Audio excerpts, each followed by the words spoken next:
மாற்கு எழுதிய நற்செய்தியிலிருந்து வாசகம். அதிகாரம் 9, இறை வசனங்கள் 38 தொடங்கி 40 நிறைவு பெற.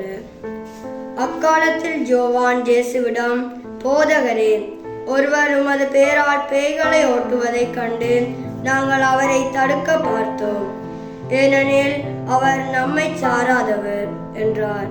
அதற்கு இயேசு கூறியது, தடுக்க வேண்டாம், ஏனெனில் என் பேரால் வல்ல செயல் புரிபவர் அவ்வளவு எளிதாக என்னை குறித்து இகழ்ந்து பேச மாட்டார்.